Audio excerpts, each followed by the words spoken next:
আপনি এমন নেতার কর্মী যেই নেতা মানুষের আইনে দেশ চালানোর পক্ষে। আপনি এমন নেতার ভোটার যারা নির্বাচিত হলে আল্লাহর আইনে দেশ চালাবেন না, কোনোদিন এটা বলেও নাই।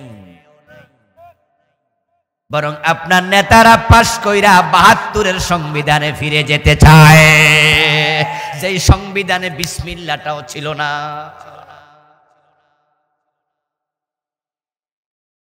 আপনার নেতা পাশ করে ৭২-এর সংবিধান, মানুষের বানানো আইনে দেশ চালাচ্ছে, চালাবে। ৫৩ বছর যারা আল্লাহর আইনে দেশ চালায় না, আপনি তাদের কর্মী, আপনি তাদের ভোটার, তাদের সাপোর্টার। তাহলে আপনার ইসলাম পূর্ণাঙ্গ কেমনে হলো? ইসলাম তখনই পূর্ণাঙ্গ হবে ব্যক্তি জীবন, রাষ্ট্রীয় জীবন, সব জায়গায় যখন ইসলাম মানতে আপনি রাজি হবেন। আপনার কাছে ১০০০ টাকার নোট আছে, যদি টাকাটা অর্ধেক ছিঁড়ে ফেলেন, অর্ধেক ফালাইয়া দেন, বাকি অর্ধেক পকেটে, চলবে? ৪ ভাগ করলেন, ৩ ভাগ রাখছেন, ১ ভাগ ফালাই দিছেন, এই নোট চলবে? তো আল্লাহর কাছে যাবেন ৭৫% ইসলাম নিয়া, আল্লাহ বলে চলবে না। জোহরের নামাজের ফরজ কয় রাকাত?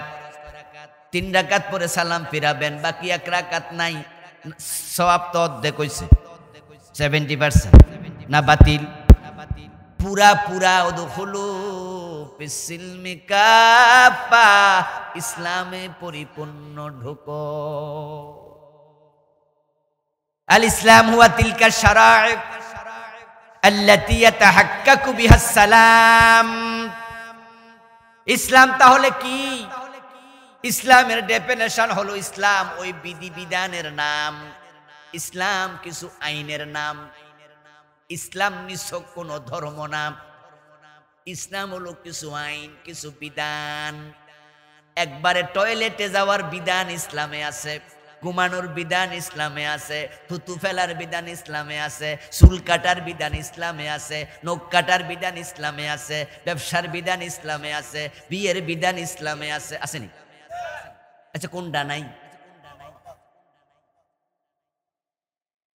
ইসলাম এমন এক ধর্মের নাম, আল্লাতী ইয়াতাহাক্কাকু বিহা সালাম, যে আইনগুলো যারা মানবে, দেশ যদি মেনে নেয়, ওই দেশে শান্তি এসে যাবে। রাসূলের ইসলাম একটু দেখেন। রাসূলুল্লাহ সাল্লাল্লাহু আলাইহি ওয়াসাল্লাম যখন মদিনায় গেলেন, মদিনার লোকেরা সবাই মিলে ইসলামকে রিসিভ করলো, কিন্তু মক্কার লোকেরা দ্বিমত করলো। তারা বলেছিল মানবো, তবে ফুরানা। মক্কার লোকেরাও কিন্তু রাসূলকে বলেছিল মানবো, ১ মাস আমরা, ১ মাস তুমি, ভাগে ভাগে। ও আব্দুল্লাহর বেটা মুহাম্মদ, আমাদের ধর্ম তুমি ১ মাস মানবা, এর পরের মাসে তোমার ধর্ম। কথা বলে না কেন ভাইয়েরা? পরের মাসে তোমারটা আমরা মানবো। মানতে কি রাজি হয়েছিল না? ফুরানা অর্ধেক।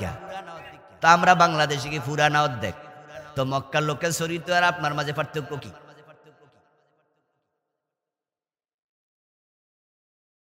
মক্কার লোকেরা বলেছে তোমার ধর্ম আমরা ১ মাস মানবো, আমাদের ধর্ম তুমি ১ মাস মানবা। আসমানের মালিক কয় না, লাকুম দীনুকুম ওয়ালিয়া দীন, অধিকা চলবে না, তোমাদেরটা আমারটা আলাদা। সুবহানাল্লাহ। আমার ইসলাম হলো এমন, এখানে আসার পরে একবারে পায়ের গোড়া থেকে মাথার চুল পর্যন্ত সবটা আল্লাহর আইনে চালাতে হয়। ইসলাম শব্দের অর্থই তো হলো আত্মসমর্পণ। ইসলামের অনেকগুলো অর্থ, তার মাঝে ১ নাম্বার অর্থ হলো আত্মসমর্পণ করা, দ্বিতীয় অর্থ হলো শান্তি আসা, ৩ নাম্বার অর্থ এরকম ৪-৫টা অর্থ পাবেন। প্রথমটা আত্মসমর্পণ, আসলিম তাসলাম, আত্মসমর্পণ করো, নিরাপদে থাকবে। রাসূলুল্লাহ বিদেশি বড় বড় নেতাদের কাছে ইসলাম গ্রহণের জন্য চিঠি লিখতেন। চিঠির শব্দ ছিল একেবারে ছোট, মিন মুহাম্মাদির রাসূলিল্লাহ, মুহাম্মদ আল্লাহর রাসূল, তার পক্ষ থেকে আল্লাহর নামে শুরু করলাম বিসমিল্লাহির রহমানির রহিম, তারপর লিখতেন আসলিম তাসলাম, চিঠি শেষ।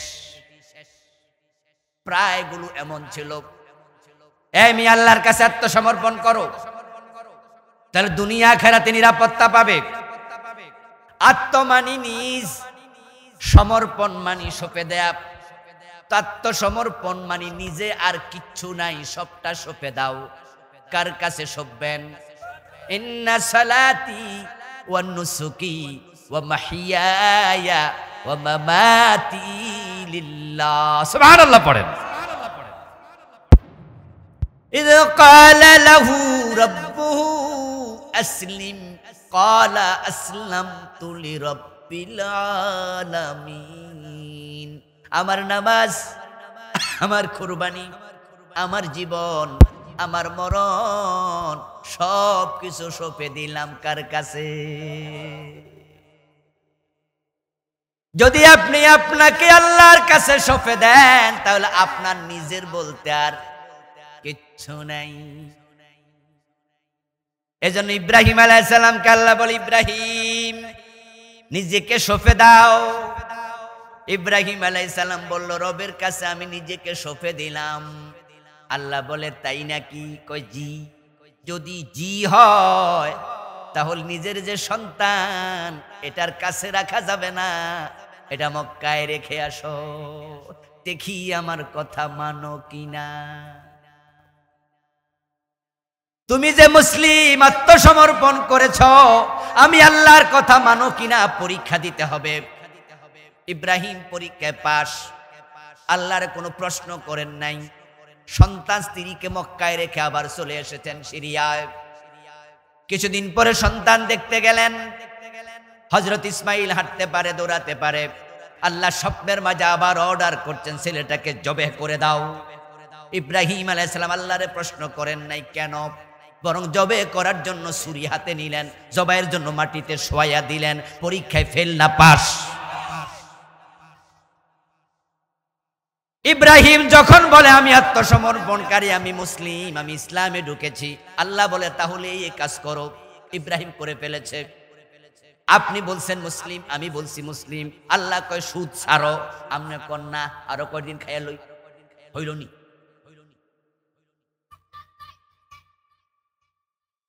ও প্রিয় ভাই আমার, শুনুন, লিররিবা সালাস ওয়া সাবঈনা বাবা আইসারুহা আন কিহার রাজুলুম মাহু। সুদ খেলে ৭৩টা গুনাহ হয়, সবচেয়ে ছোট গুনাহটা হলো নিজের মায়ের সাথে জিনা। আবার আপনি ভাবছেন আপনি জান্নাতি,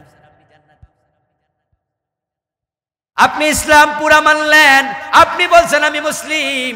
ইব্রাহিম সন্তান জবে করে দেয় আল্লাহর কথা মানতে গিয়ে। আপনার রব বলে চোর ধরে হাত কাটো। আপনার নবী মুহাম্মদ, আমার নবী মুহাম্মদ বলে আমার মেয়ে ফাতেমা চুরি করলে ফাতেমার হাতও কাটবো। ৫৩ বছরে একদিনও কাটলেন না, আপনি কেমন মুসলিম?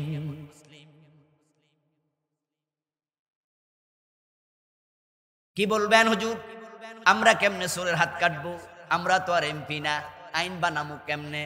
চোরের হাত কাটতে হলে সংসদে আইন লাগে, তারপরে এই আইনটা কোর্টে যাবে, কোর্টের হাকিম আদেশ করবে, এবার জল্লাদ হাত কাটবে। তো আমরা তো এমপি না। প্রশ্ন হলো এমপি না, কিন্তু এমপি বানানোর পিছনে আপনার ভূমিকা আছে না নাই? যারা চোরের হাত কাটে না, আপনি তাদের সাপোর্ট করেন, তাহলে বোঝা গেল আপনিও তার দলেই আছেন। আল্লাহ বলেছে লা তাকুলু আমওয়ালাকুম বাইনাকুম বিল বাতিল। অন্যায় ভাবে মানুষের সম্পদ গ্রাস করো না, খেও না। আপনি বলবেন হুজুর আমি তো খাই না, কিন্তু যারা দেশের টাকা চুরি করে কানাডায় বেগম পাড়া বানায়, যাদের বাড়ির পিয়ন ৪০০ কোটি টাকার মালিক, আপনি তাদের দলের লোক, এতে আপনিও চোরের অংশ হয়ে গেলেন। চোরের সাপোর্টার মানে চোরের অংশ, চুরির সাপোর্টার, চুরির অংশ। আল্লাহ তাআলা বলেন ইয়া আইয়ুহাল্লাযীনা আমানু দুখুলু ফিস-সিলমি কাফা। ও ঈমানদারেরা, তোমরা ইসলামে পরিপূর্ণ রূপে প্রবেশ করো। ইসলামে প্রবেশ করবেন অর্ধেক না পূর্ণ? অর্ডার করেছেন কে? তাহলে যারা ইসলামে পরিপূর্ণ প্রবেশ করে নাই তারা আল্লাহর অর্ডার লঙ্ঘন করছে, আল্লাহর কথার বাহিরে যাওয়ার কোনো অধিকার তার বান্দাদের নাই। যে বান্দা হবে সে হবে মুতি, বান্দা হবে সে অনুগত। যখন আল্লাহর কথা মানবে না সে হবে বিদ্রোহী। আর যে বিদ্রোহী হয় সে আল্লাহর বান্দার তালিকায় তার নাম আর থাকে না। শয়তান যতক্ষণ আল্লাহর কথা মেনে চলেছে ততক্ষণ সেও কিন্তু কাফের ছিল না। আল্লাহ বললেন আদমকে সেজদা করো, শয়তান আল্লাহর কথা মানে নাই, বিদ্রোহ করলো। শয়তানের ঈমান আছে না গেছে? মুমিনের তালিকায় তার নাম আর নাই। আবা ওয়াস্তাকবারা ওয়া কানা মিনাল কাফিরিন। আল্লাহ কোরআন মাজিদে বলেন সে অহংকার করলো, আমার কথা মানতে অস্বীকার করলো, তাই সে কাফের হয়ে গেল। বলুন তো শয়তান আল্লাহর কয়টা কথা মানে নাই? সবাই বলেন। আমরা মানি না কয়টা? শয়তান মুমিন না কাফের? তামনের খবর কি? আমরা সবাই বলি আমরা মুমিন, এটা আমাদের দাবি। 5 ওয়াক্ত নামাজের 1 ওয়াক্ত পড়ে না এমন মুসলমানের সন্তান আছে না নাই?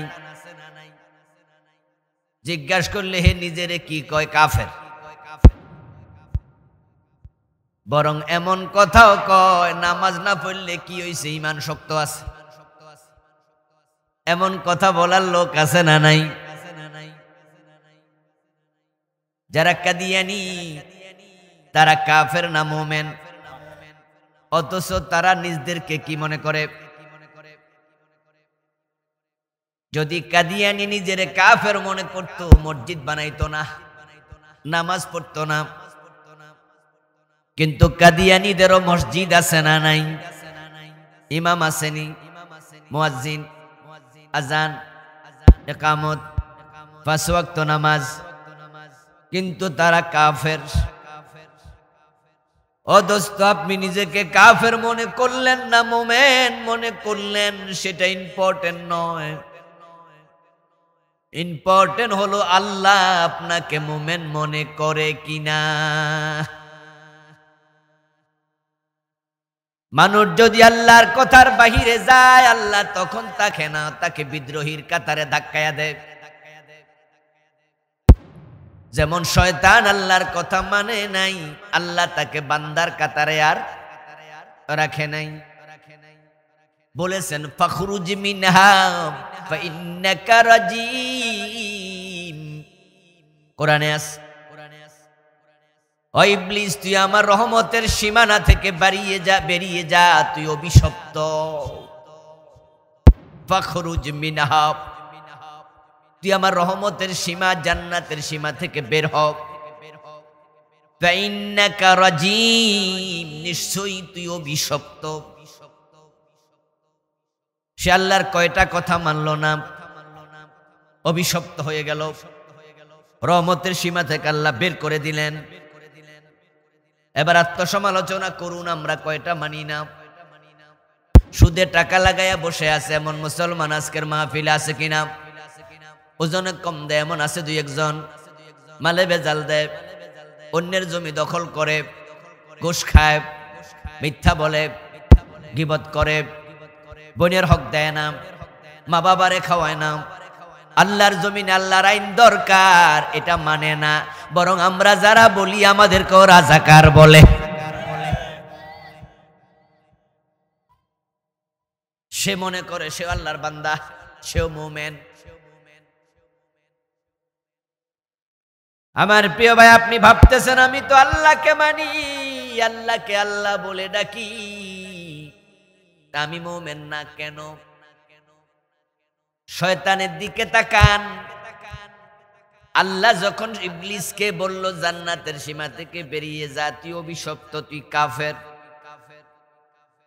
শয়তান জান্নাতের সীমা থেকে বের হলো। বের হয়ে সে কি কথা বলতেছে আল্লাহর সাথে? কোরআন মাজিদ আল্লাহ তাআলা শয়তানের কথাগুলো উদ্ধৃত করেন। শয়তান বলতেছে, রব্বি ফানজিরনি ইলা ইয়াউমি ইউবআসুন।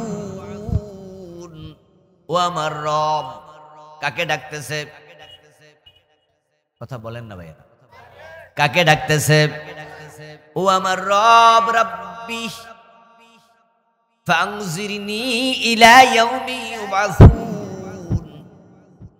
আপনি আমারে কিয়ামত পর্যন্ত হায়াত দেন। কার কাছে দোয়া করতেছে? শয়তান মুমিন না কাফের? অথচ দোয়া করে কার কাছে? তো কেমনে কাফের? হে তো আল্লাহরে মানেই। আমাদের রবকে শয়তান কাকে রব বলল? তো কাফের কেমনে হইল? হে তো আল্লাহরে কয় রব। কোরআনের আয়াত। শয়তান কয় রাব্বি ফানজিরনি ইলা ইয়াউমি ইউবআসুন। ও আমার রব আল্লাহ, আমারে কিয়ামত পর্যন্ত হায়াত দেন। দোয়া করতেছে কার কাছে? আল্লাহ কয় তুই কাফের।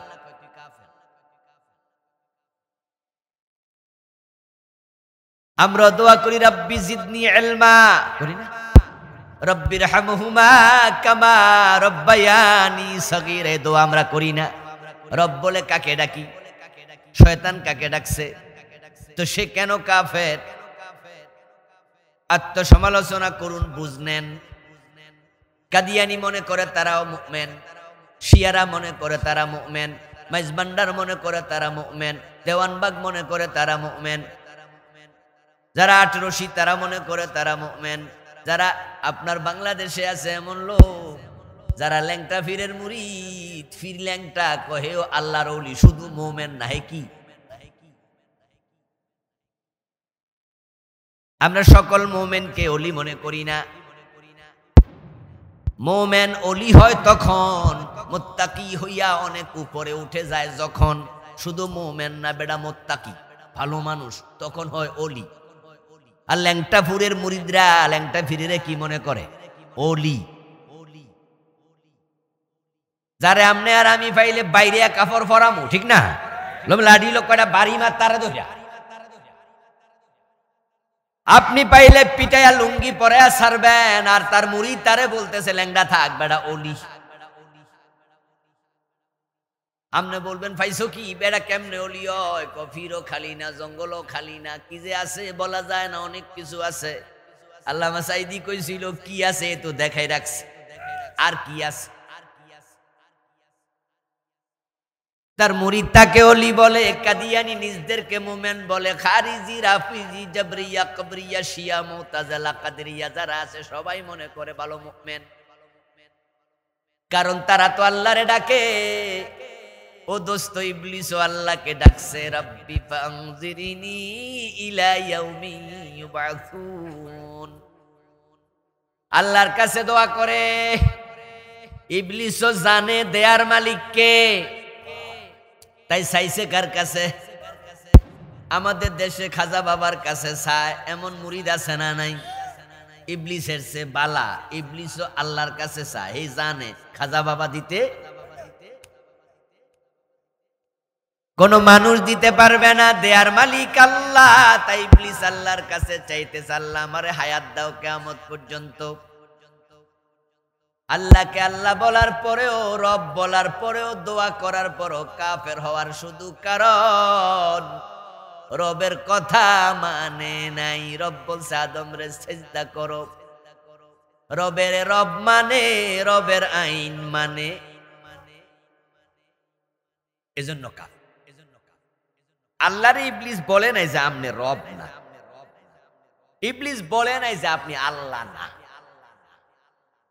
ইবলিস বলছে আপনি রব, আপনি খোদা, আপনি আল্লাহ, সব ঠিক আছে, কিন্তু আপনি কইছেন আদমরে সিজদা দাও, আমি এইটা পারব না। আমাদের রবকে সবাই বলেন আল রবকে। রবে বলছে সুর ধরে হাত কাটো, আমরা কাটতেছি, ঠিক না?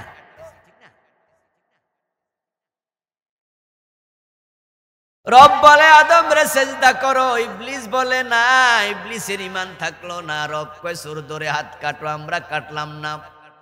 জেনা করলে 100 বেত লাগাও, আমরা দিলাম না। রব বলে ডাকাতি করলে শুলে চড়াও, আমরা চড়াইলাম না।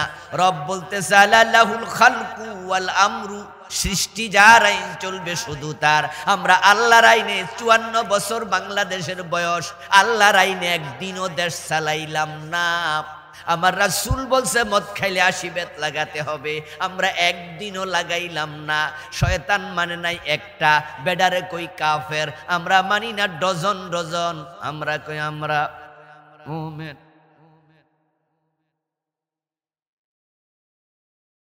গায়ে মানে না, আপনি মোড়। প্রিয় ভাই আমার, উদখুলু ফিস সিলমে কাফা, ও মুমিনেরা ইসলামে পরিপূর্ণ প্রবেশ করো।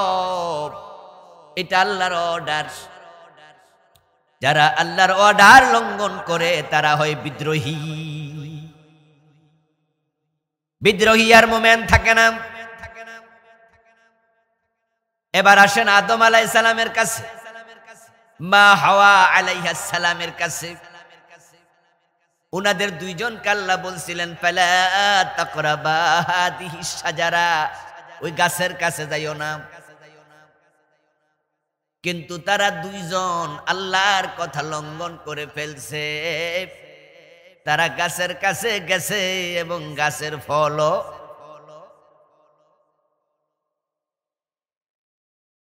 শয়তান আল্লাহর কথা মানল না একটা, আদম হাওয়াও মানল না একটা। শয়তান কাফের, কিন্তু আদম হাওয়া কাফের নয়, বরং আদম আল্লাহর নবী। তো আল্লাহর আইন না মাইনা উনি নবী থাকে কেমনে? শয়তান তো মুমিনই থাকতে পারল না। কথা কি বোঝেন? শয়তান আল্লাহর আইন মানল না একটা, একটা নাই মাইনা কাফের। আদম আলাইহিস সালাম ও আল্লাহর আইন মানল না একটা, উনি নবী। তো কেমনে? উত্তর হলো, যখন শয়তান অপরাধ করলো তখন সে তাওবা করতে রাজি হয় নাই, কিন্তু আদম অপরাধ করার সাথে সাথে তাওবা করে ফেলেছে। তাইলে অপরাধ করার পরেও মুমিন থাকার সুযোগ আছে যদি তাওবার চিন্তা। এখন আমাদের দেশে আমরা ইসলাম পরিপূর্ণ অনেকেই মানি না। অনেকের ভুল ত্রুটি আছে, গুনাহ আছে, ভুল আছে। আমি সুদ খাই, আমনে সুদ খান। আমি ঘোষ খাই, আমনে ঘোষ খান। এখন আপনারা জিজ্ঞাসা করলো ভাই সুদ খান কেন? আপনি বলেন অসুবিধা কি? আপনি শেষ। আমারে জিগাইলো হুজুর সুদ খান কেন? আমি কইছি সরি। অপরাধীর মাঝে ক্লাসিফিকেশন আছে, তারতম্য আছে। আদম আলাইহিস সালাম গুনাহ করলেন, ভুল করলেন। ফালাম্মা যাকাশ শাজারা বাদাত লাহুমা সাওআতুহুমা, যখন গাছের ফল খেলেন সাথে সাথে জান্নাতের কাপড় খুলে পড়ে গেল। তাফাকা ইয়াকসিফানে আলাইহিমা মিন ওয়ারাকিল জান্নাহ, জামাই বউ দুইজনে মিলে জান্নাতের গাছের পাতা ছিঁড়ে ছিঁড়ে লজ্জাস্থান আবরণ করতে শুরু করলেন। দুইজনেরই মনে পড়ে গেল আল্লাহ না মানা করছিল এই গাছের কাছে যাইও না, ভুল তো হয়ে গেছে। আসা আদামু রাব্বাহু ওয়া গাওয়া, কোরআনে আল্লাহ কোন আদম আল্লাহর অবাধ্য হয়েছে এবং চিন্তায় আদম ভ্রষ্ট, ভুলকারী, গাওয়া। কিন্তু আদম আলাইহিস সালাম যখনই ভুল করলেন, বুঝে ফেললেন যে গায়ের কাপড় খসে পড়ে গেছে, অন্যায় হয়ে গেছে, আল্লাহর কাছে এবার তাওবা করার জন্য দুজন প্রস্তুত, জামাই বউ মিলে ভাবে তাওবাটা কেমনে করি, এর আগে তো কোনোদিন ভুল করি নাই, তাই তাওবা যে কেমনে করা লাগে সেটাও তো জানি না। কিন্তু দুইজন অনুতপ্ত, দুইজন আল্লাহর কাছে লজ্জিত। ফাতালাক্কা আদামু মির রাব্বিহি কালিমাত ফাতাবা আলাইহি। আল্লাহ অন্তরের দিকে তাকায়া দেখে আদমের অন্তরে বিনয়ে ভরা। সুবহানাল্লাহ পড়েন। আদমের অন্তরে বিনয় দেখে আমার আল্লাহ সাথে সাথে কেমনে তাওবা করা লাগে কিছু কালেমা নাজিল করে দিলেন। ফাতালাক্কা আদামু মির রাব্বিহি। আদম পেয়ে গেলেন তার রবের পক্ষ থেকে কালিমাত, কিছু শব্দ। ওই শব্দগুলা পাওয়ার সাথে সাথে জামাই বউ দুইজনে মিলে তাওবা করলেন। ওই তাওবার শব্দগুলো কি ছিল? কোরআনে আল্লাহ তাআলা বলছেন ফাকালা রব্বানা যালামনা আনফুসানা।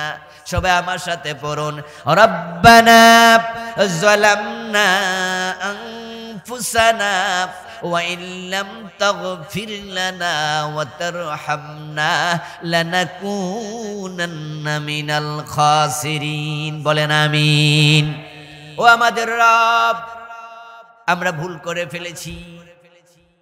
খেয়াল করছেন, ভুল করে ফেলছি, নফসের উপর জুলুম করছি। ইবলিস যখন সেজদা করলো না, আল্লাহ তার অন্তরের দিকে তাকায়া দেখেন অন্তরে কোনো বিনয়, ওয়াস্তাকবারা, অহংকার। ইবলিসকে আল্লাহ প্রশ্ন করলেন মা মানাকা, তোমাকে কে মানা করলো আল্লাহ তাসজুদা, সেজদা কেন করলে না? ইজ আমারতুকা, যখন অর্ডার করেছিলাম সেজদা করো।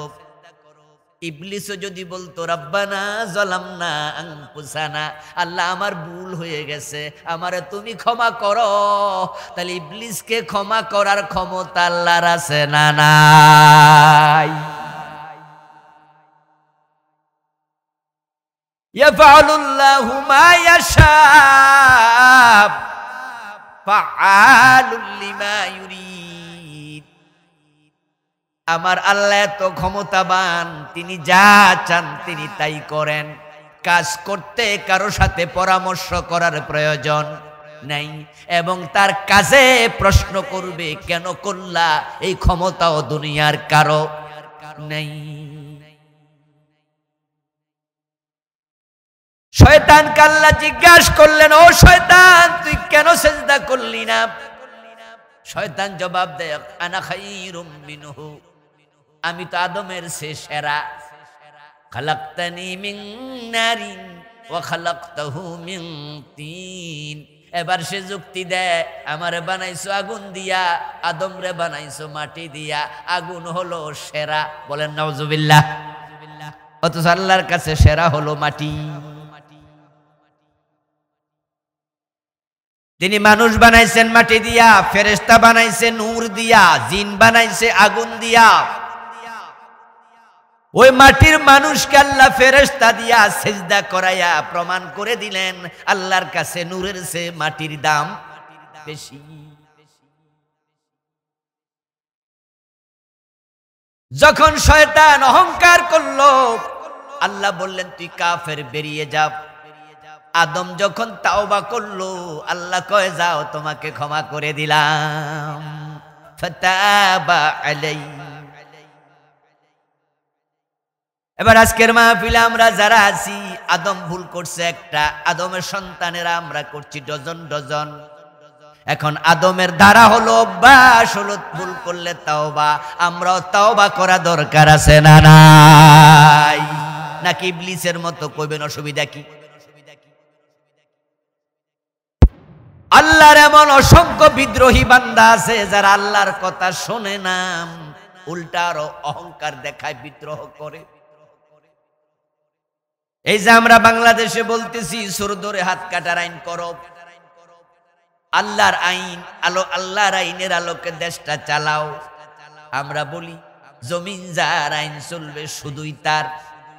আমরা একদল লোক আল্লাহর আইনের কথা দিনে রাতে সকাল সন্ধ্যায় দুপুরে যখন সুযোগ পাই তখনই বলি। এখন আপনার অবস্থা হলো আল্লাহর আইনের কথা বললে আপনার ভালো লাগে না। যারা আল্লাহর আইন সহ্য করে না তারা বিদ্রোহী। বিদ্রোহীদের লিডার হচ্ছে ইবলিস। সে ছিল প্রথম বিদ্রোহী। এখন আমরা ইসলামে পরিপূর্ণ প্রবেশ করব, এটা আল্লাহর অর্ডার। আল্লাহ বলেছেন নামাজ পড়ো, নামাজ পড়া নফল না ফরজ। আল্লাহ বলেছেন রোজা রাখো, রমাদানে রোজা রাখা নফল না ফরজ।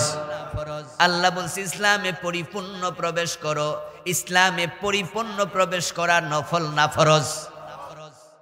আলহামদুলিল্লাহ এখানে আমরা যারা আছি নামাজের ব্যাপারে আমরা মোটামুটি অনেকেই একমত এবং পড়ি। জীবনও নামাজ কাজা করি না, তরক করি না, ভুলে চুকে কাজা হলে আবার পড়ি। রমাদানের রোজা সারি না, সে বালেগ হওয়ার পর থেকে আজ পর্যন্ত রোজা সারেন নাই এমন লোক এখানে কয়েকশ পাওয়া যাবে। হজ করো, হজ করেছেন, জাকাত দাও, জাকাত দিচ্ছেন, কিন্তু ইসলাম পরিপূর্ণ মানব। এখানে আমাদের ঘাটতি আছে না নাই? এই ফরজের ব্যাপারে আমরা অনেকেই বেখবর। আমার প্রিয় ভাইয়েরা, আমরা মানুষ, আমাদের অনেক দুর্বলতা। দুর্বলতার অভাব নাই। নফস আমাদেরকে গুনাহ করায়, ইবলিস আমাদেরকে গুনাহ করায়, পারিপার্শ্বিকতা আমাদের গুনাহ করায়, আমাদের লোভ, আমাদের ক্রোধ, আমাদের হিংসা আমাদের গুনাহ করায়, দুনিয়ার চাকচক্য আমাদেরকে আকৃষ্ট করে। লিপস্টিক দিয়া সেজে গুজাইলিনার মাস্কারা দিয়া একবারে সুন্দরী কোন নারী ইয়াং যদি আস্তে করে ওড়নাটা সরাইয়া দিয়া বুকের সৌন্দর্য দেখায় রাস্তার পাশ দিয়া হেঁটে যায়, তখন পুরুষ মানুষ তার দিকে তাকাইলে তার চোখে খারাপ লাগে না, ভালো। সব যে আল্লাহর ওলি দেখতেছি, কথা কয় খারাপ লাগে না ভালো লাগে? একটা গাই গরু যদি অনেক কইরা সাইজা লিপস্টিক দিয়া হাঁটতো, একটা ছাগল লিপস্টিক দিয়া হাঁটতো, সুন্দর লাগতো নাকি? তা আপনার চোখে নারীকে সুন্দর বানাইছে কে? এটা আল্লাহ জানে। যুইলা লিন্নাসি হুব্বুশ শাহওয়াতি মিনান নিসা। কোরআনে আল্লাহ বলে পুরুষের জন্য মনোরঞ্জন করা হয়েছে দুনিয়ায় অনেক জিনিস, এক নম্বরে নারী।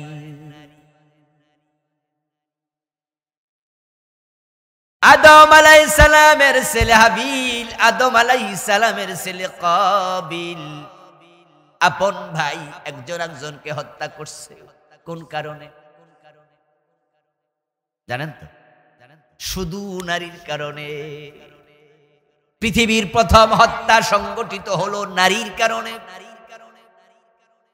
আদম আলাইহিস সালামের সন্তান তো জোড়া জোড়ায়, এক জোড়ায় ছেলে আর এক জোড়ায় মেয়ে। যেহেতু তখন পৃথিবীতে কোনো মানুষ ছিল না, তাই ভাই বোনে বিবাহ জায়েজ ছিল। তবে নিয়মটা ছিল এক জোড়ার ছেলে আর এক জোড়ার মেয়ে, একই জোড়ায় বিবাহ হবে না, ক্রস। অথচ কাবিল বেঁকে বসলো, সে তার জোড়ার মেয়েকে বিয়ে করবে, কারণ তার জোড়ারটা ছিল সুন্দরী। সুন্দরী নারীর প্রতি মানুষের সহজাত আকর্ষণ। আল্লাহ নিজে কয় আমি এটা নিজে করে দিছি। এখন আপনার চোখ সুন্দরী নারীর দিকে যাবে।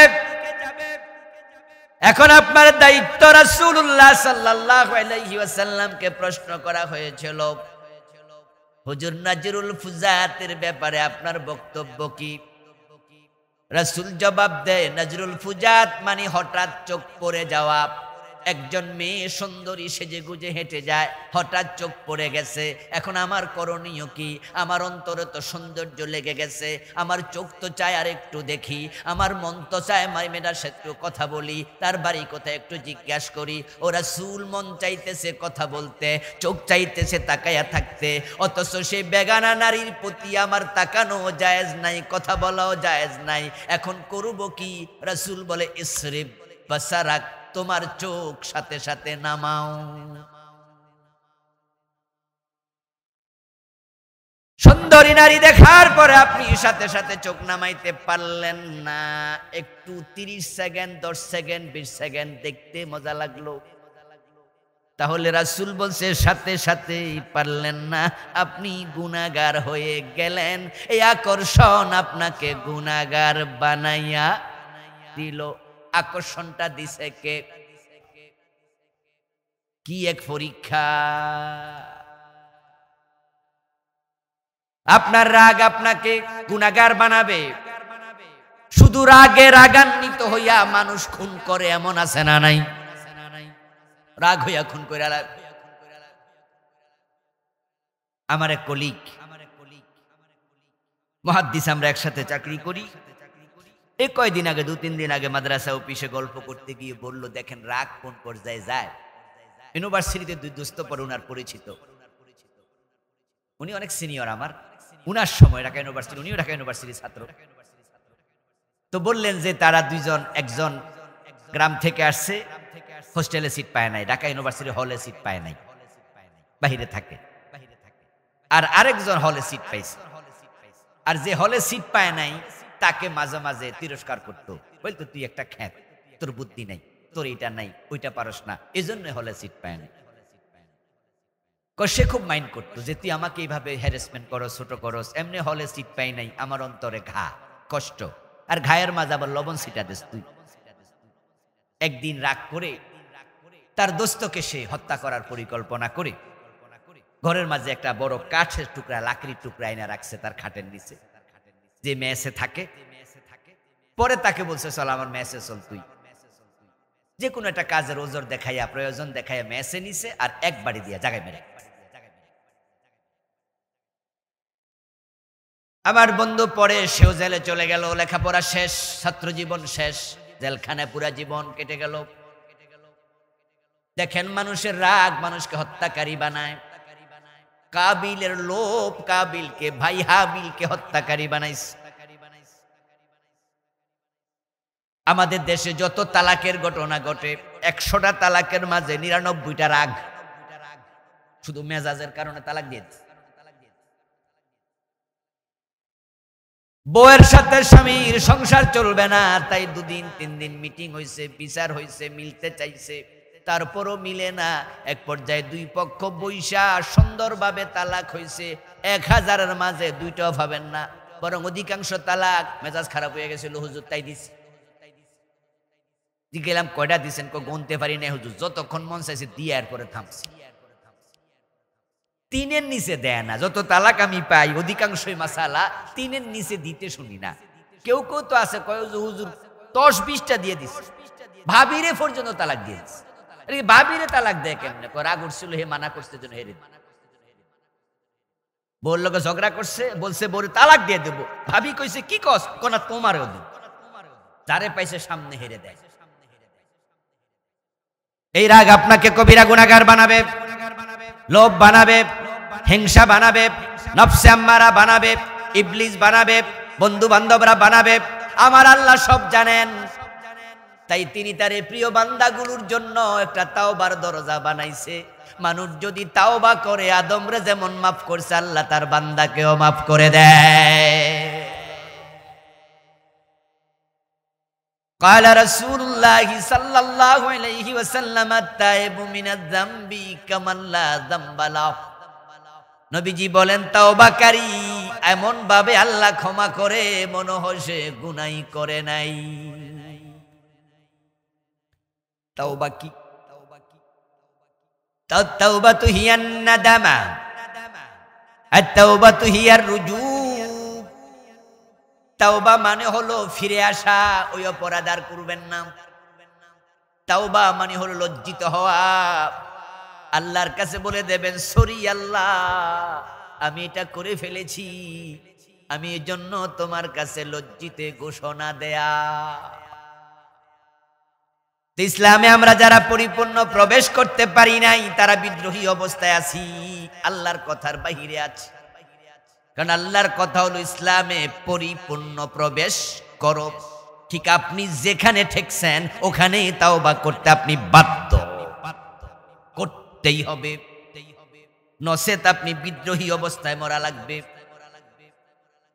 এখন ইসলামে পরিপূর্ণ করার আগে ইসলাম তো শিখবেন। ইসলাম কি? আমাদের দেশের অধিকাংশ মানুষ ইসলামে ঢুকবে এটা তো আরো পরে, ইসলামই তো বোঝে না। তারা মনে করে ইসলাম একটা ধর্ম, যেমন হিন্দু একটা ধর্ম, বৌদ্ধ একটা ধর্ম, খ্রিস্টান একটা ধর্ম, ইহুদি একটা ধর্ম, এরকম। এটা ভুল কনসেপ্ট।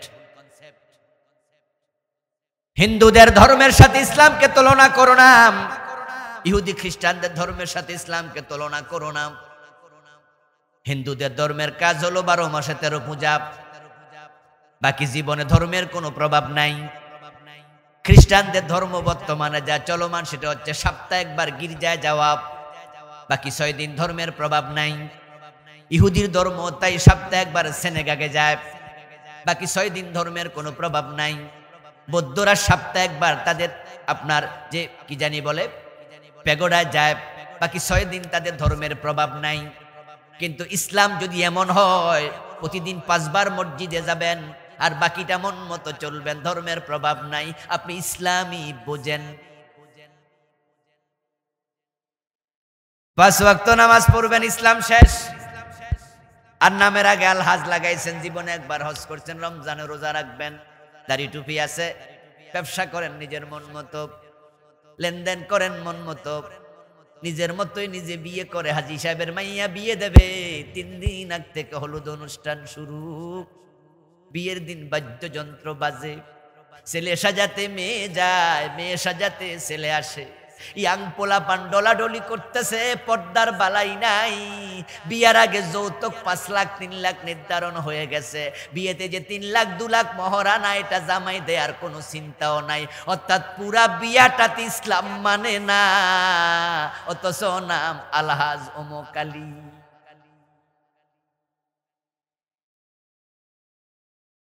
ব্যবসা করতে গেলেন, ব্যবসায় আপনি এমন ভাবে ব্যবসা করতেছেন শরীয়তের কোনো বিধানের তোয়াক্কা নাই। 2 নাম্বার মাল নিয়মিত বিক্রি করতেছেন, ওজনে কম দিতেছেন, ওজনে কম যে দেন আপনার ভিতরে অনুভূতিও নাই, এটা যে হারাম।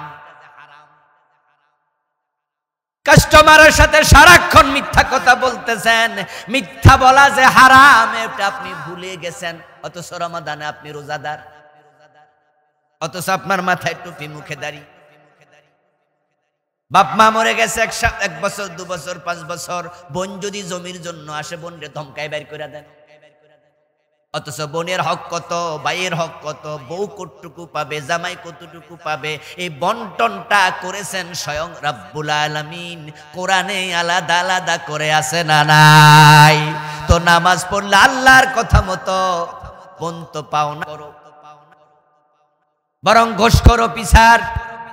এলাকায় গিয়া খোঁজ করবেন, মসজিদে সাদা দেয় মোটা অঙ্কের, মসজিদের সভাপতি হইয়া বসে আছে, অফিসার ঘোষ খায়। সিনেমা হলও আছে, আবার মসজিদেরও সভাপতি গিরি আছে, একসাথে 2টা চালায় এমন লোক আছে না নাই? সে ইসলামে আছে, তবে কুচকুচে কিছু, বাকিটা নাই। ওয়ালা তাত্তাবিউ খুতুওয়াতিশ শাইতান ইন্নাহু লাকুম আদুউম মুবিন। আল্লাহ বলে শয়তানের পদাঙ্ক অনুসরণ করো না।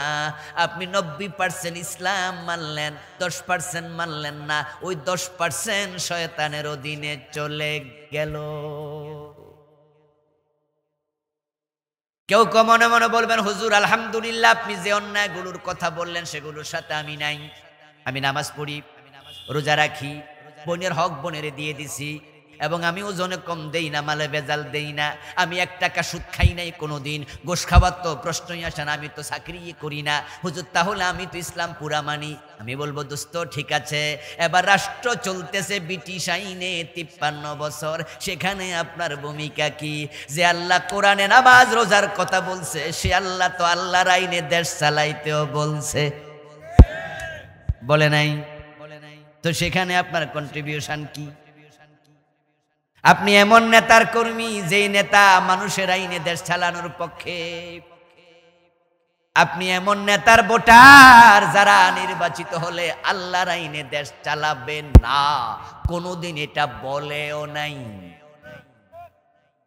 বরং আপনার নেতারা পাশ কইরা 72-এর সংবিধানে ফিরে যেতে চায়, যেই সংবিধানে বিসমিল্লাহটাও ছিল না।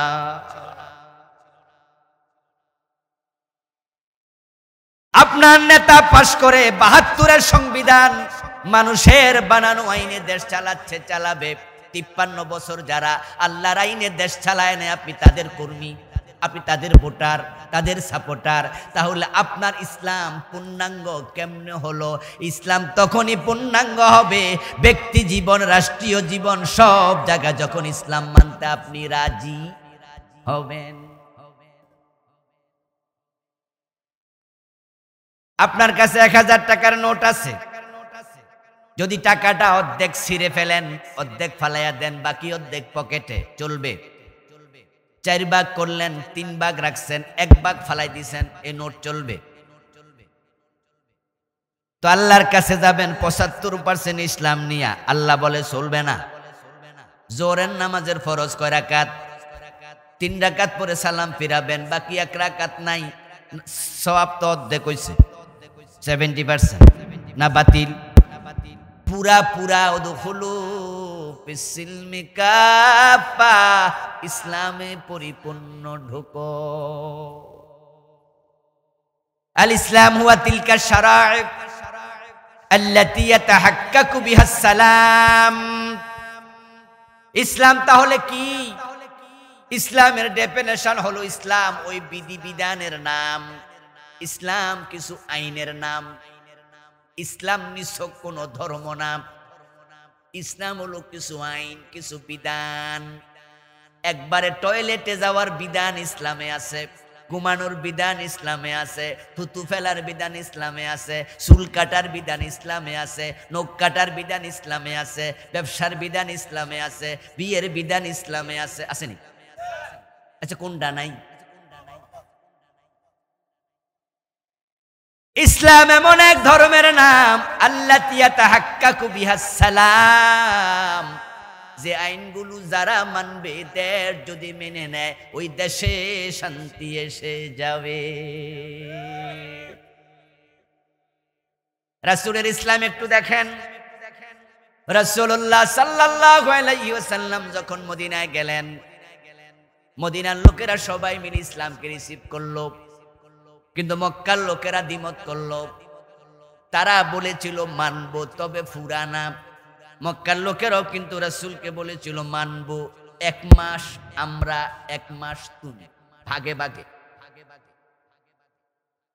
ও আব্দুল্লাহর বেটা মুহাম্মদ, আমাদের ধর্ম তুমি 1 মাস মানবা, এর পরের মাসে তোমার ধর্ম। কথা বলে না কেন ভাইয়েরা? পরের মাসে তোমারটা আমরা মানবো। মানতে কি রাজি হয়েছিল না? ফুরানা অর্ধেক। তো আমরা বাংলাদেশে কি ফুরানা অর্ধেক? তো মক্কার লোকের চরিত্র আর আপনার মাঝে পার্থক্য কি?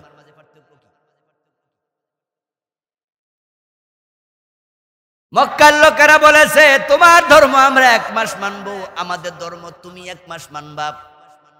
আসমানের মালিক কয় না, লাকুম দীনুকুম ওয়ালিয়া দীন, অধিকা চলবে না, তোমাদেরটা আমারটা আলাদা। সুবহানাল্লাহ।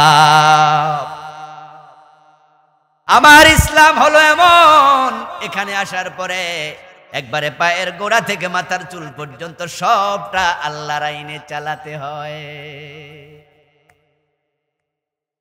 ইসলাম শব্দের অর্থই তো হলো আত্মসমর্পণ। ইসলামের অনেকগুলো অর্থ, তার মাঝে 1 নাম্বার অর্থ হলো আত্মসমর্পণ করা, 2য় অর্থ হলো শান্তি আসা, 3 নাম্বার অর্থ এরকম 4-5টা অর্থ পাবেন। প্রথমটা আত্মসমর্পণ, আসলিম তাসলাম, আত্মসমর্পণ কর, নিরাপদে থাকবে। রাসূলুল্লাহ বিদেশি বড় বড় নেতাদের কাছে ইসলাম গ্রহণের জন্য চিঠি লিখতেন। চিঠির শব্দ ছিল একেবারে ছোট, মিন মুহাম্মাদির রাসূলিল্লাহ, মুহাম্মদ আল্লাহর রাসূল, তার পক্ষ থেকে আল্লাহর নামে শুরু করলাম বিসমিল্লাহির রহমানির রহিম, তারপর লিখতেন আসলিম তাসলাম, চিঠি শেষ। প্রায়গুলো এমন ছিল, আমি আল্লাহর কাছে আত্মসমর্পণ করো, তাহলে দুনিয়া আখিরাতে নিরাপত্তা পাবে। আত্মমানি নিজ, সমর্পণ মানি সঁপে দেয়া। আত্মসমর্পণ মানি নিজে আর কিচ্ছু নাই, সবটা সঁপে দাও। কার কাছে সঁপবেন? ইন্না সালাতি ওয়া নুসুকি ওয়া মাহিয়ায়া ওয়া মামাতি লিল্লাহ। সুবহানাল্লাহ পড়েন। ইয ক্বালা লাহু রাব্বুহু আসলিম ক্বালা আসলামতু লিরাব্বিল আলামিন। আমার নামাজ, আমার কুরবানি, আমার জীবন, আমার মরণ, সব কিছু সঁপে দিলাম কার কাছে?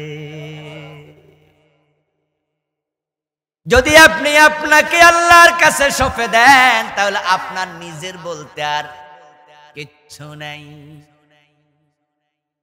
এজন্য ইব্রাহিম আলাইহিস সালামকে আল্লাহ বলে, ইব্রাহিম নিজেকে সঁপে দাও। ইব্রাহিম আলাইহিস সালাম বলল, রবের কাছে আমি নিজেকে সঁপে দিলাম। আল্লাহ বলে, তাই নাকি? কই জি। যদি জি হয় তাহলে নিজের যে সন্তান, এটার কাছে রাখা যাবে না, এটা মক্কায় রেখে আসো, দেখি আমার কথা মানো কিনা। তুমি যে মুসলিম, আত্মসমর্পণ করেছ, আমি আল্লাহর কথা মানো কিনা পরীক্ষা দিতে হবে। ইব্রাহিম পরীক্ষায় পাস, আল্লাহর কোনো প্রশ্ন করেন নাই। সন্তান স্ত্রীকে মক্কায় রেখে আবার চলে এসেছেন সিরিয়ায়। কিছুদিন পরে সন্তান দেখতে গেলেন। হযরত ইসমাইল হাঁটতে পারে, দৌড়াতে পারে। আল্লাহ স্বপ্নের মাঝে আবার অর্ডার করছেন, ছেলেটাকে জবেহ করে দাও। ইব্রাহিম আলাইহিস সালাম আল্লাহরে প্রশ্ন করেন নাই কেন, বরং জবেহ করার জন্য ছুরি হাতে নিলেন, জবাইয়ের জন্য মাটিতে শোয়া দিলেন। পরীক্ষায় ফেল না পাস। ইব্রাহিম যখন বলে আমি আত্মসমর্পণকারী, আমি মুসলিম, আমি ইসলামে ঢুকেছি, আল্লাহ বলে তাহলে এই কাজ করো। ইব্রাহিম করে ফেলেছে। আপনি বলছেন মুসলিম, আমি বলছি মুসলিম। আল্লাহ কয় সুদ ছাড়ো, আমনে কন্যা আরো কয়দিন খাইয়া লই, হইল নি?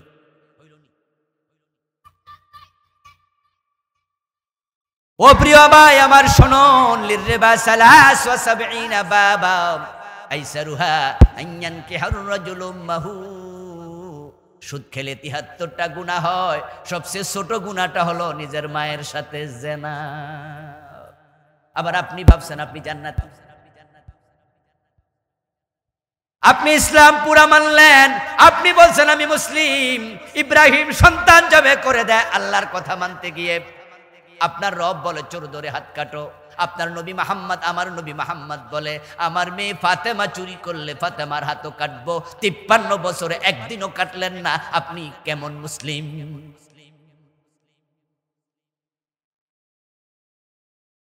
কি বলবেন হুজুর, আমরা কেমনে চোরের হাত কাটবো? আমরা তো আর এমপি না, আইন বানামু কেমনে? চোরের হাত কাটতে হলে সংসদে আইন লাগে, তারপরে এই আইনটা কোর্টে যাবে, কোর্টের হাকিম আদেশ করবে, এবার জল্লাদ হাত কাটবে। তো আমরা তো এমপি না। প্রশ্ন হলো এমপি না, কিন্তু এমপি বানানোর পিছনে আপনার ভূমিকা আছে না নাই? যারা চোরের হাত কাটে না, আপনি তাদের সাপোর্ট করেন, তাহলে বোঝা গেল আপনিও তার দলেই আছেন। আল্লাহ বলেছে লা তাকুলু আমওয়ালাকুম বাইনাকুম বিল বাতিল। অন্যায় ভাবে মানুষের সম্পদ গ্রাস করো না, খেও না। আপনি বলবেন হুজুর আমি তো খাই না, কিন্তু যারা দেশের টাকা চুরি করে কানাডায় বেগম পাড়া বানায়, যাদের বাড়ির পিয়ন ৪০০ কোটি টাকার মালিক, আপনি তাদের দলের লোক, এতে আপনিও চোরের অংশ হয়ে গেলেন। সোরের সাপোর্টার মানে সোরের অংশ, চুরির সাপোর্টার, চুরির অংশ। قال رسول الله صلى الله عليه وسلم الدال على الخير كفاعله والدال على الشر كفاعله। নবীজি বলেন, ভালো কাজ যে করে ভালো কাজের সে সওয়াব পাবে, ওই ভালো কাজে কেউ যদি সহযোগিতা করে তাহলে সে যে সওয়াব পেয়েছে আল্লাহ তাকে সমান সওয়াব দেবে। ওয়াদাল্লু আলা শাররি কাফাইলিহি, যে খারাপ কাজ করলো সে যেমন গুনাহের ভাগীদার হলো, আর যে খারাপ কাজে হেল্প করে সহযোগিতা করে তার গুনার সমান গুনাহ সেও পেয়ে যাবে। রাতের বাজতেছে 11:30, আপনার দরজার মাঝে হঠাৎ করে কেউ যেন করাঘাত করলো। দরজা আওয়াজ শুনে আপনি দরজাটা খুললেন, খুলে দেখেন 3-4টা পোলাপান, হাতের মাঝে মদের বোতল খোলা, সে চিপি খোলা, মদের বোতল হাতে, 4-5টা পোলাপান দৌড়ায় আসছে। তারা বলল, চাচা রাস্তায় দাঁড়ায় একটু মদ খাইতেছিলাম, পুলিশে দাওয়া করছে, আপনি একটু দয়া করে আমাদেরকে ঘরে একটা রুম দেন, আমরা 10 মিনিটে খাইয়া তারপরে যামুগা। আপনি বললেন যে ঠিক আছে ঢোকো, ওকে। এ পোলাপান ঢুইকা 4-5 মিনিট 10 মিনিটে মদ খাইয়া তারপরে চলে গেছে, আপনার কোনো গুনাহই হয় নাই, ঠিক না? আপনি মদ খাইছেন নাকি? গুনাহ হবে কেন? ও দোস্ত, হাদিস হচ্ছে মদ খাওয়া লোকেরা যেমন কবিরা গুনাহগার, আপনার বাড়িতে জায়গা দিয়েছেন আপনিও সমান গুনাহগার, অথচ আপনি মদের বোতল ধরেন নাই, গুনাহ সমান, কারণ আপনি তাকে সুযোগ দিচ্ছেন। যারা দেশের টাকা চুরি করতেছে এমপি হইয়া মন্ত্রী হইয়া, তাদেরকে যারা ভোট দিছে তারা চুরি না করে সমান গুনাহগার হয়ে যায়।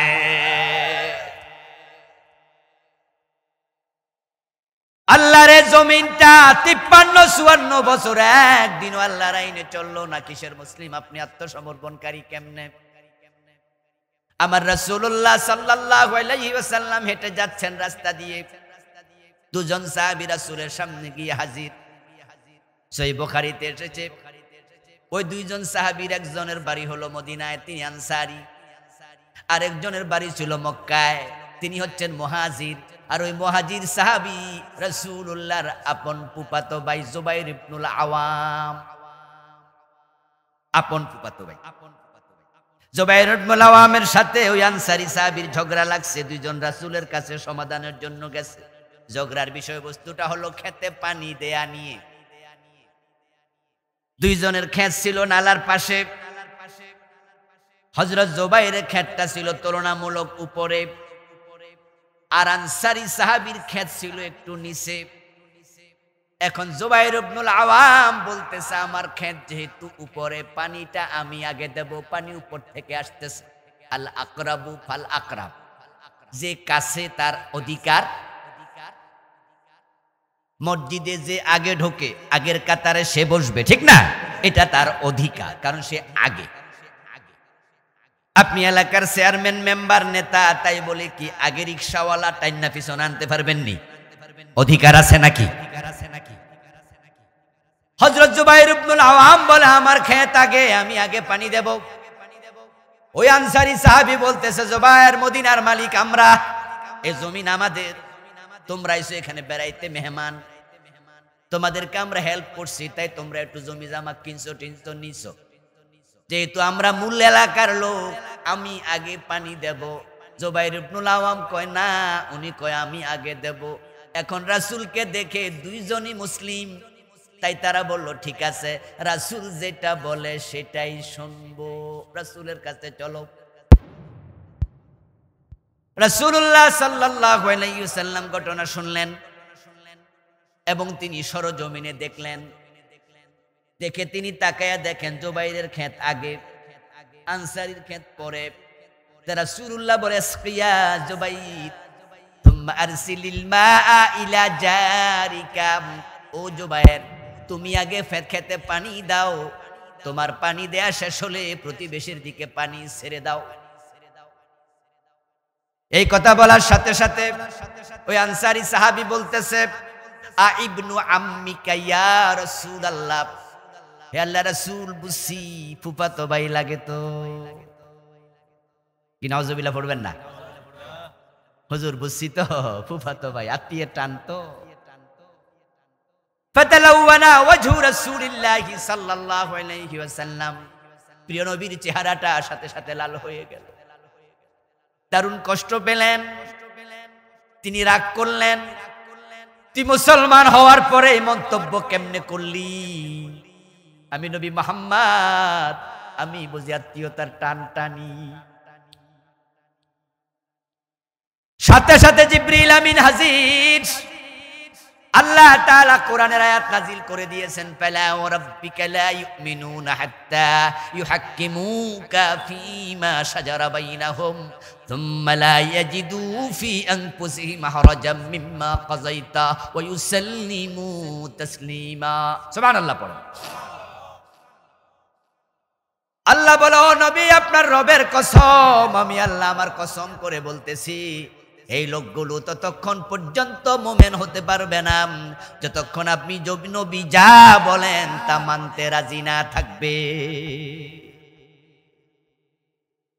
আপনার ফয়সালা চূড়ান্ত এবং তারা আপনার ফয়সালা সর্বান্তকরণে মানবে।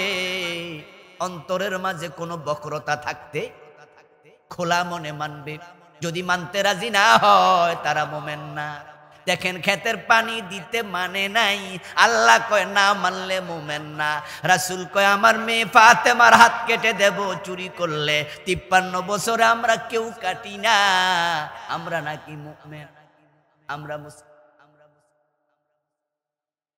قال رسول الله صلى الله عليه وسلم المؤمن كالجمل الأنيف حيثما قيد قاد। প্রিয় নবীজি বলেন, তুমি তখনই মুমিন হবে, তখনই মুসলিম হবে যখন তুমি হবে ওই ওটের মতো, যে ওটের নাকের ভিতরে মালিক রশি ঢুকাইয়া দিছে, টান মারতে দেরি, কদম দিতে দেরি করবে না।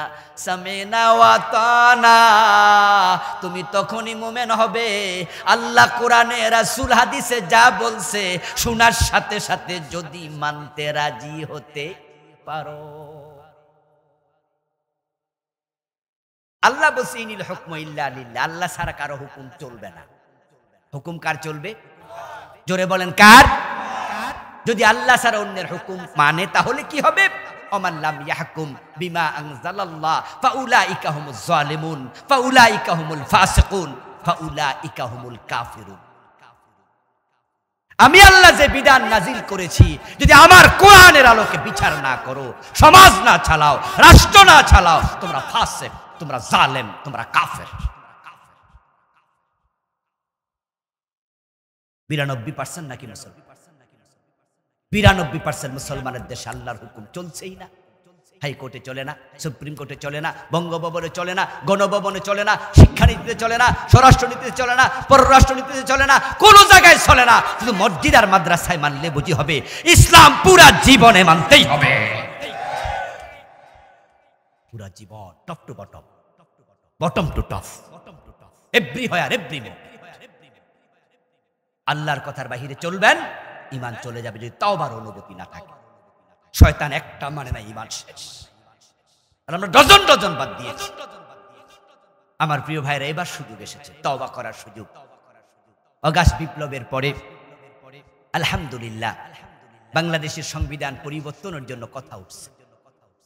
অন্তর্বর্তীকালীন সরকার ইতিমধ্যে সংবিধান পরিবর্তন হবে না সংস্কার হবে এ নিয়ে গবেষণা করার জন্য লোক নিয়োগ করেছে। বিভিন্ন দল প্রস্তাব দিচ্ছে।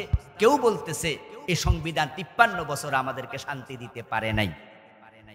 এই সংবিধানে আছে চোর ধরে জেলে দাও, কারণ জেলে চোর দিয়া লাভ নাই, এ চোর জেলে যাইয়া ডাকাত হইয়া বাইর হয়।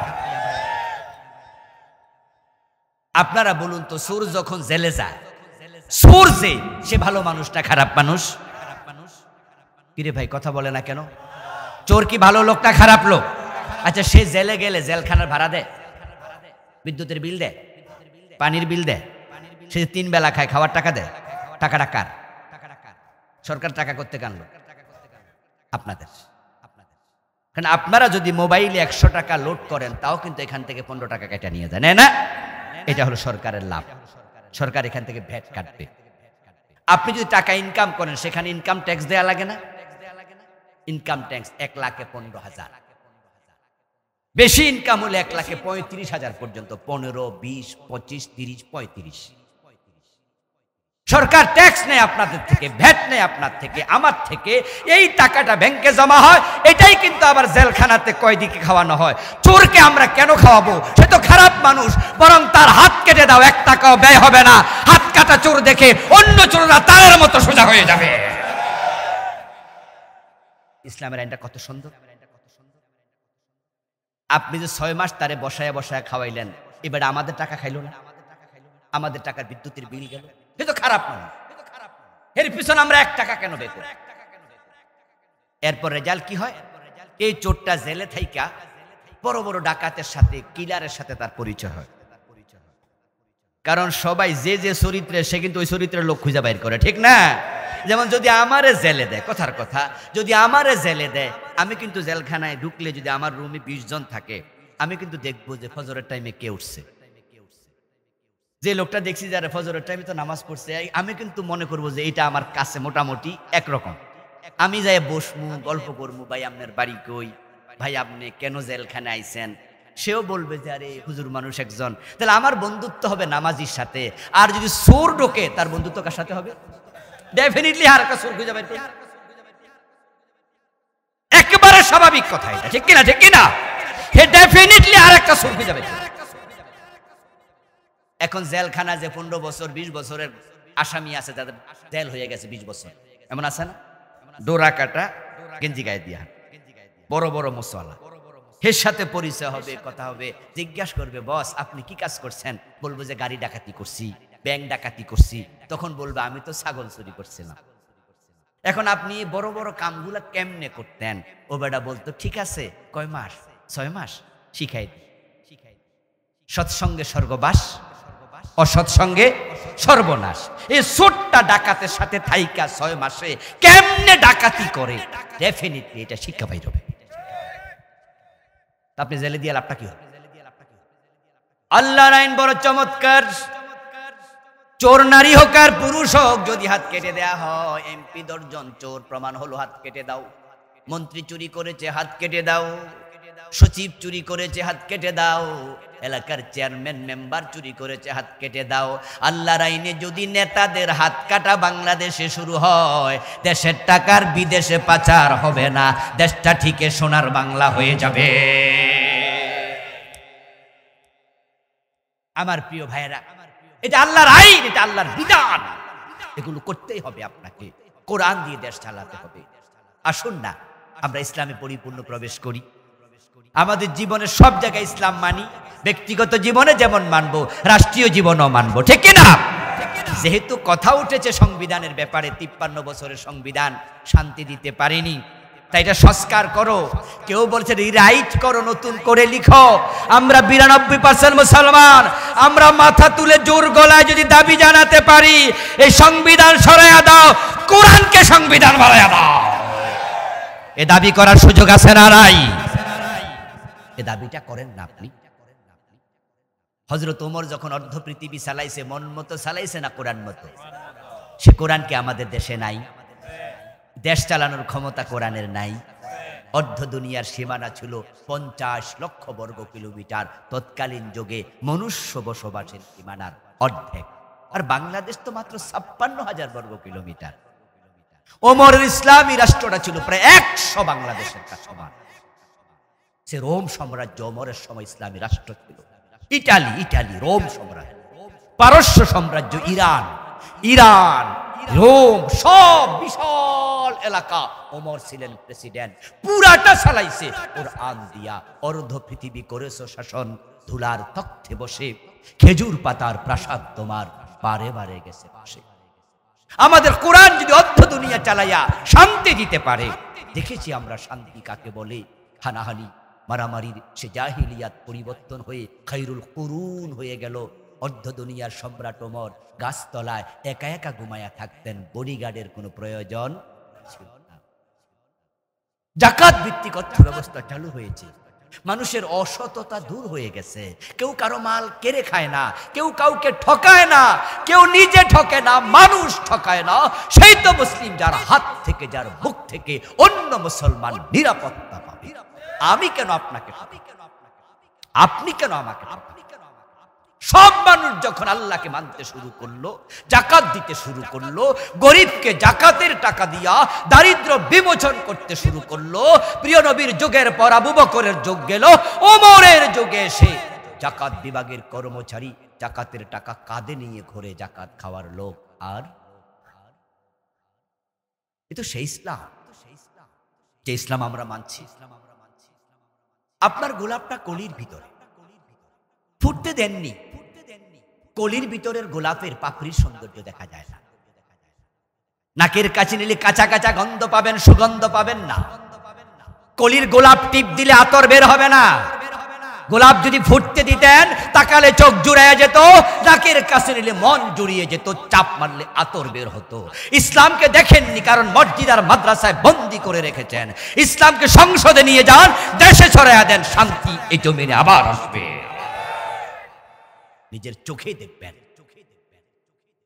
এ দেশে দুইজন মন্ত্রী ছিল, 5 বছর মন্ত্রণালয় চালাইছে মাওলানা মতিউর রহমান নিজামী, আলী হাসান মোহাম্মদ মুজাহিদ রাহিমাহুমুল্লাহ। ওদেরকে আপনারা ফাঁসি দিয়ে হত্যা করেছেন, এটা আপনাদের জিজ্ঞাসা, এটা আপনাদের শত্রুতা। কিন্তু দুইজন 5 বছরে 1 টাকা দুর্নীতি করে নাই, তার প্রমাণ ফখরুদ্দিন মঈনুদ্দিন খুঁজে পায় নাই। কি ভাবেন আপনি? যদি বাকি মন্ত্রণালয়গুলো উনাদের মতো হয়ে যেত, এই দেশটা সোনার বাংলা হতে বেশি দেরি লাগতো না। এই দেশ আল্লাহর বড় রহমত। এমন আবহাওয়া, এমন জমিনের উৎকর্ষতা পৃথিবীর কম দেশে আছে, যেই জমিনে 12 মাস ফসল। আমেরিকা পৃথিবীর সবচেয়ে সমৃদ্ধ একটি দেশ। আমি সেখানে 3-3 বার গিয়েছি, অনেক দিন ছিলাম সেখানে। ইউরোপে গিয়েছি, সৌদি আরব, কাতার, আপনার মিশর সহ, আপনার দুবাই সহ অনেক দেশে আমি, আল্লাহ আমাকে যাওয়ার সুযোগ দিয়েছে। আমি দেখেছি যে সেখানে দুবাইতে, সৌদি আরবে, কাতারে একটা গাছ জন্মাবে, সকালবেলা পানি দেয়া লাগে, বিকাল। আর আমার দেশে লাউ গাছ রাস্তায় হয়ে যায়, পচা লাউ, নষ্ট লাউ, পাখি খায়। ওই পচা লাউটা রাস্তার পাশে ফেলে দিয়েছে কোনো বোন, চলবে না, এটা অর্ধেক পচা। পাখিটা বিচি খেয়েছে, পায়খানা করছে, ওই বিচি পায়খানা থেকে গাছ হয়েছে। এটা আমের বিচি খেয়ে ফেলে দিয়েছে, নিজে নিজে গাছ হয়ে যায়। 12 মাস ফসল। আমেরিকাতে 3.5 থেকে 4 মাস বরফে ঢাকা থাকে অঙ্গরাজ্য 50টার মাঝে 30টার উপর। তুরস্কে গিয়েছিলাম, সেখানেও গিয়ে শুনি 3.5 থেকে 4 মাস নাকি বরফে ঢাকা থাকে পুরা দেশ। গাছের পাতাও নাকি থাকে না, ফল ফসল দূরের কথা, কিন্তু তারা সমৃদ্ধ। আর আমরা 12 মাস ফসল হয়, আমরা গরিব শুধু নেতাদের চুরির কারণে। বাজেট হবে 1 কোটি টাকা, 50 লাখ খায়। কি কথা বলেন? খায় না? 50 লাখও বেশি, আরো বেশি খায়। 50 লাখের কাজ। এই জন্য আসুন না ইসলামের দিকে, এমন লোককে বাছাই করুন। সুযোগ এসেছে। আগস্টের 5 তারিখের বিপ্লব আমাদেরকে শিখিয়ে দিয়েছে, চাইলে পারা যায়। মাত্র 2000 ছেলে প্রাণ দিয়েছে, সরকার পরিবর্তন হয়েছে, জালেমরা পালাতে বাধ্য হয়েছে। ইসলামের জন্য প্রয়োজন আমরা 2 লক্ষ প্রাণ দিতে প্রস্তুত হওয়া লাগবে।